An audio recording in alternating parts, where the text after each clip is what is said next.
एक ऋषि का ऐसा भयानक श्राप जिसने हनुमान जी की माता को स्वर्ग से उठाकर एक पल में बंदरियां बनाकर धरती पर फेंक दिया। कहानी शुरू होती है स्वर्ग की अप्सरा पुंजिक स्थला से। उस समय पृथ्वी पर महान ऋषि दुर्वासा कठोर तपस्या कर रहे थे। देवताओं के राजा इंद्र को डर लगने लगा कि कहीं ऋषि अपनी तपस्या की ताकत से इंद्रदेव से भी ज्यादा शक्तिशाली न बन जाएं और इंद्रलोक पर राज न कर लें। अपनी कुर्सी बचाने के लिए देवताओं के राजा इंद्र ने पुंजिक स्थला को आदेश दिया कि पृथ्वी पर जाओ और दुर्वासा ऋषि का ध्यान भटका दो।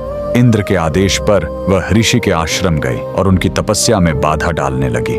ऋषि दुर्वासा ने गुस्से में आंखें खोली और उसे श्राप दे दिया। तूने एक चंचल वानर की तरह हरकत की है, जा पृथ्वी पर तेरा चेहरा भी वानर जैसा हो जाएगा। अप्सरा ने रोते हुए ऋषि के पैर पकड़ लिए। तब ऋषि ने दया दिखाई और मुक्ति का उपाय बताया। जिस दिन तुम भगवान शिव के 11वें रुद्र अवतार को जन्म दोगी, तुम वापस अप्सरा बन जाओगी। इसी श्राप के कारण उस अप्सरा ने पृथ्वी पर वानर राज कुंजर के घर बेटी के रूप में जन्म लिया, जिनका नाम अंजना पड़ा। बरी होने पर उनका विवाह महान वानर योद्धा केसरी से हुआ, लेकिन श्राप से मुक्ति पाने के लिए उन्हें एक पुत्र की आवश्यकता थी। इसलिए माता अंजना ने हम्पी के इसी अंजनाद्रि पर्वत पर भगवान शिव की घोर तपस्या की। सालों की तपस्या से शिव जी प्रसन्न हुए और वायुदेव के माध्यम से अंजना के गर्भ में दिव्य शक्ति स्थापित की। और तब इसी पहाड़ी पर जन्म हुआ बजरंग बली का। हनुमान जी के जन्म लेते ही माता अंजना का श्राप टूट गया।